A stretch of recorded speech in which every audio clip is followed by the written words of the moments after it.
আসসালামু আলাইকুম ওরহমতুল্লাহ। রুহানি কাফেলা ৭৮৬ ইউটিউব চ্যানেল এবং ফেসবুক পেজে আপনাদেরকে স্বাগতম। সম্মানিত দর্শকবৃন্দ এবং শ্রোতাবৃন্দ, আপনারা জানেন আমাদের এই রুহানি কাফেলা ৭৮৬ একটা প্রতিষ্ঠান, যে প্রতিষ্ঠানে আমরা প্রতি মাসে ২টা কোর্স করিয়ে থাকি। বশীকরণের একটা কোর্স এবং রুকিয়া তদবির কোর্সের আরেকটা ব্যাচ করে থাকি। তো এটা আপনাদেরকে ফ্রি তদবির আমরা শেখাবো। এই ফ্রি কোর্সের মাধ্যমে ইনশাল্লাহ আপনারা নিজেরা যারা নিজেদেরকে হেফাজত করতে চাচ্ছেন, নিজের পরিবারকে হেফাজত করতে চাচ্ছেন, ইনশাল্লাহ এই তদবির কোর্সের মাধ্যমে নিজেদের হেফাজতের আমলগুলো শিখতে পারবেন, করতে পারবেন। যেহেতু প্রফেশনালি ভাবে যারা কাজ করবেন না তাদের জন্য এই ফ্রি তদবির আয়োজন করা। ইনশাল্লাহ এখানে নতুন নতুন আমল শিখতে পারবেন। আমরা প্রতিদিন ধারাবাহিকভাবে আপনাদেরকে আমল দেওয়ার চেষ্টা করবেন ইনশাল্লাহ। তো তদবির জগতে ঢুকতে হলে আপনার সর্বপ্রথম নিজের সেফটি, নিজের নিরাপত্তা নিশ্চিত করা জরুরি। যেভাবে শত্রুর বিরুদ্ধে যদি লড়াই করতে হয়, তাহলে আগে নিজেকে নিরাপদ করতে হয়, নিজেকে নিরাপদ রাখতে হয়। এবং যদি নিজে নিরাপদ থাকেন তাহলে শত্রুর বিরুদ্ধে আপনি লড়াই করতে পারবেন।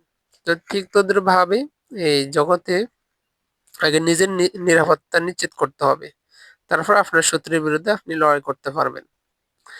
এখন আমরা নিজেদের নিরাপত্তা আমরা কিভাবে নিশ্চিত করব বা নিজেকে কিভাবে নিরাপদ রাখতে পারবো, এটার জন্য আমাদের সবসময় আমাদের শরীরটা বন্ধ রাখতে হবে।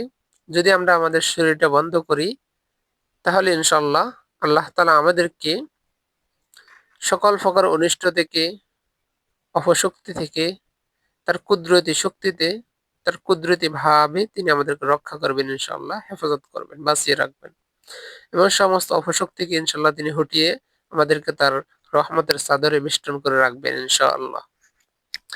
এখন নিজের শরীরটা কিভাবে বন্ধ করবেন? শরীর বন্ধ করার অনেকগুলো আমল আছে।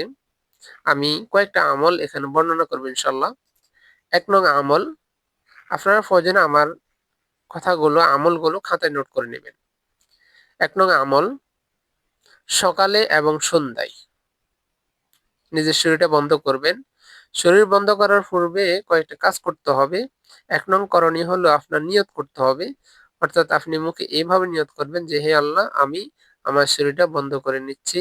হে আল্লাহ, আমি আমার বাচ্চার শরীরটা বন্ধ করে দিচ্ছি। এভাবে নিয়ত করবেন। তারপরে ইস্তেগফার, দুরূদ শরীফ ৩ বার পড়বেন। তারপরে এক শ্বাসে, নিঃশ্বাস না ফেলে এক নিঃশ্বাসে, এক শ্বাসে বিসমিল্লাহ সহ সূরা ইখলাস ৩ বার পড়বেন। তারপরে হাতে ফু দিবেন। ইনশাআল্লাহ আপনার শরীর বন্ধ হয়ে যাবে। এভাবে সকালে একবার করবেন, সন্ধ্যায় একবার করবেন। সকালে আপনি যদি এভাবে শরীর বন্ধ করেন, ইনশাআল্লাহ আল্লাহ তাআলা আপনাকে তার কুদরতি ভাবে তিনি সন্ধ্যা পর্যন্ত হেফাজত করবেন। সন্ধ্যায় যখন আবার করবেন, সকাল পর্যন্ত হেফাজত করবেন। এভাবে আপনি সবসময় নিরাপদ থাকতে পারবেন। শরীর বন্ধ করার ২ নং আমল, আপনি প্রতিদিন সকাল এবং সন্ধ্যায় সূরা কাফিরুন পাঠ করবেন। পাঠ করে ডান দিকে ফু দিবেন। তারপরে সূরা ইখলাস পড়বেন, পড়ে বাঁ দিয়ে ফু দিবেন। তারপর সূরা ফালাক পাঠ করবেন, ফালাক পড়বেন একবার, সামনের দিকে ফু দিবেন। তারপরে সূরা নাস পড়বেন, পড়ে পিছনের দিকে ফু দিবেন। ইনশাআল্লাহ আল্লাহ তাআলা আপনাকে সকল অনিষ্ট থেকে ইনশাআল্লাহ হেফাজত করবেন। শরীর বন্ধ করার ৩ নং আমল বা ৩ নং নিয়ম হলো, আপনি সকালে এবং সন্ধ্যায় বিসমিল্লাহ সহ ৭ বার আয়াতুল কুরসি পড়বেন, পড়ে হাতে ফু দিবেন। ইনশাআল্লাহ আল্লাহ তাআলা আপনাকে হেফাজত করবেন। ৪ নং আমল, প্রতিদিন সকাল এবং সন্ধ্যায় ৭ বার ৭ সালাম, প্রতিদিন সকাল এবং সন্ধ্যায় ৭ সালাম পাঠ করবেন ৩ বার করে। তারপরে হাতে ফু দিলে ইনশাআল্লাহ আপনার শরীর বন্ধ হয়ে যাবে। ৫ নং আমল, ৩৩ আয়াত পড়ে ফু দিলেও ইনশাআল্লাহ আপনার শরীর বন্ধ হয়ে যাবে।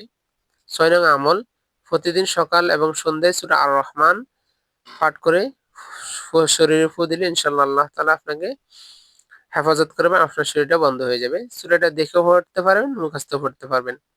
তো ইনশাআল্লাহ আপনি যদি এই হেফাজতের আমলগুলো করেন, ইনশাআল্লাহ আল্লাহ তাআলা এই আমলের উসিলায় আপনাকে রক্ষা করবেন, আপনাকে সমস্ত অনিষ্ট থেকে হেফাজত করবেন, নিজে এই আমলগুলো করবেন, নিজের পরিবারকে আমলগুলো করতে বলবেন, শিখাবেন ইনশাআল্লাহ। আর এগুলো করার জন্য সকলের ইজাজত আছে, সকলে করতে পারবেন। আল্লাহ তাআলা আপনাদেরকে সকল প্রকার অনিষ্ট থেকে হেফাজত করুন। আসসালামু আলাইকুম ওয়া রাহমাতুল্লাহ।